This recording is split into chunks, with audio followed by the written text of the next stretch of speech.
Halo semuanya, perkenalkan nama aku Lala Nurul Fatimah dengan NIM terakhir 147 dari kelas Penangkaran A. Jadi di sini aku akan menjelaskan tentang modul penyu. Selamat menyaksikan. Di dunia ini ada 7 jenis penyu, di mana 6 diantaranya itu ada di Indonesia. Mau tahu ada apa aja? Yuk dibahas. Yang pertama ada penyu belimbing. Penyu belimbing memiliki nama latin leatherback sea turtle sebab karapasnya yang tampak menyerupai kulit. Bisa dilihat nih, kalau karapasnya bentuknya memanjang gitu kayak belimbing. Penyu belimbing ini merupakan penyu yang terbesar di dunia dengan ukuran panjang badan mencapai 2,75 meter dan bobotnya mencapai 600 sampai 900 kg. Besar banget kan guys? Yang kedua, ada penyu lekang. Keterbalikan dari penyu belimbing, penyu lekang atau olive ridley sea turtle termasuk ke dalam kategori penyu terkecil di Indonesia dengan bobot rata-rata 50 kg.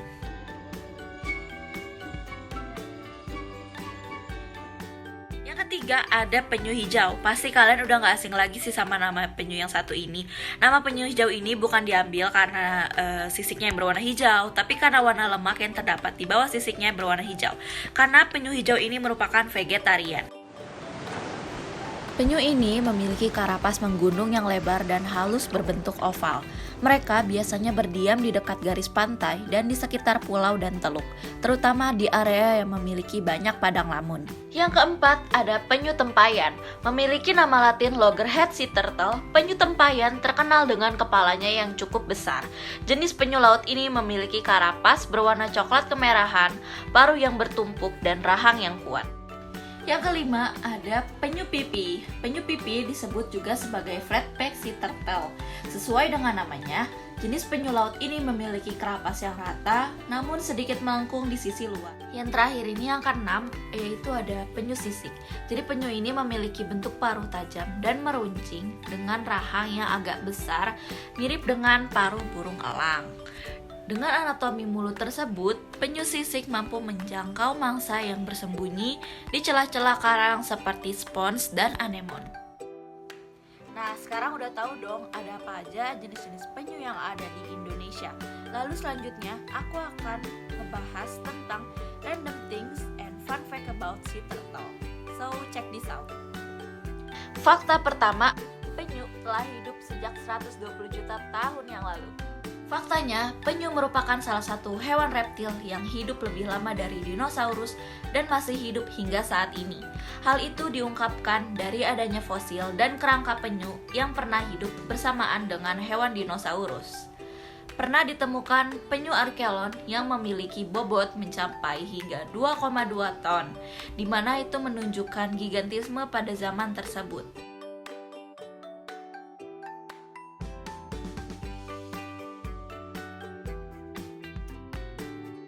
Fakta yang kedua, penyu tidak dapat menarik diri ke dalam cangkangnya.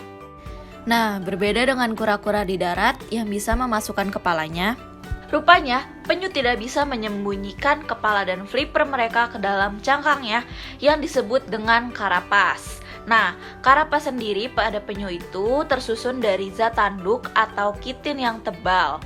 Cangkang yang kuat tersebut memiliki kegunaan untuk melindungi penyu dari serangan predator. Fakta yang ketiga, penyu merupakan penyelam laut. Penyu berjalan dengan lamban di atas pasir karena sirip mereka beradaptasi untuk berenang, bukan untuk berjalan. Mereka adalah perenang handal yang bisa melalui jarak yang jauh. Beberapa jenis spesies penyu laut dapat bermigrasi sejauh ratusan hingga ribuan kilometer per tahunnya loh. Penyu juga hampir seluruh hidupnya menghabiskan waktu di dalam laut, di mana hewan ini juga dapat tidur di permukaan laut atau di bawah air pada daerah berbatu di dekat pantai. Meski demikian, penyu juga sesekali akan naik ke permukaan air untuk bernafas, karena hewan ini bernafas menggunakan paru-paru.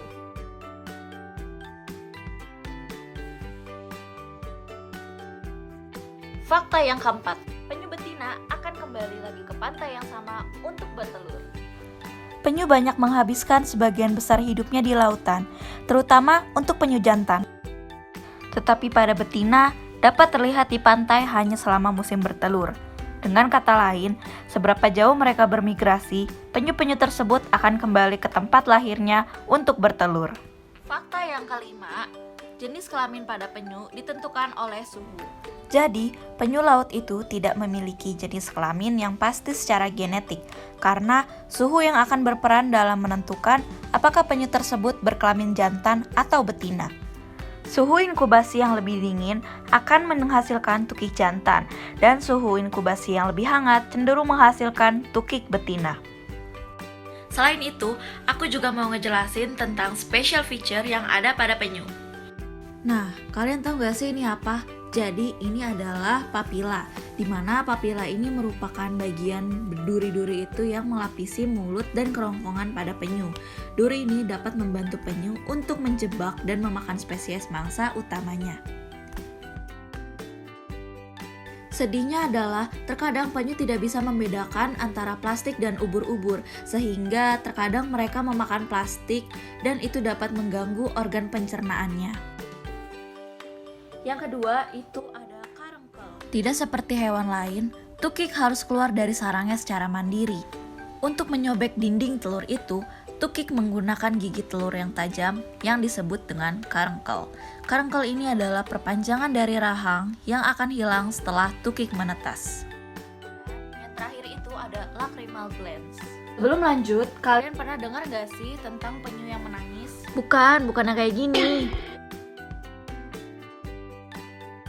Nah, tapi kayak gini nih. Jadi, penyu yang tampak menangis itu bukan karena dia lagi sedih ya. Saat mengeluarkan semacam air mata, mereka tengah mensekresikan atau membuang unsur air garam dari tubuh mereka melalui mata. Kelenjar sekresi garam itulah yang disebut sebagai lacrimal glands. Unik banget kan guys, semua fakta-fakta yang udah aku jelasin tadi tentang penyu. Tapi sayangnya... Inilah kondisi seekor penyu yang ditemukan mengambang dalam kondisi telah mati di perairan Pulau Pari, Kepulauan Seribu. Jumlah kasus penyelundupan penyu untuk kepentingan komersial terus meningkat. Banyak banget peristiwa yang mengancam keberlangsungan hidup penyu, di mana seluruh penyu yang ada sekarang sudah masuk ke dalam red list dalam IUCN dan tergolong ke dalam Appendix 1 CITES, yang berarti bahwa keberadaannya di alam telah terancam punah, sehingga segala bentuk pemanfaatan dan peredarannya harus dikendalikan. Oleh karena itu, mari kita lebih sadar terhadap lingkungan serta mendukung penuh lembaga konservasi di Indonesia maupun di dunia supaya kita tetap menjamin keberlangsungan hidup penyu dan tidak punah. Sekian pembahasan dalam modul penyu yang bisa aku sampaikan kali ini. Mohon maaf jika terdapat suatu kesalahan dalam penyampaian ataupun dalam bahasa. Terima kasih sudah menyaksikan. Dadah.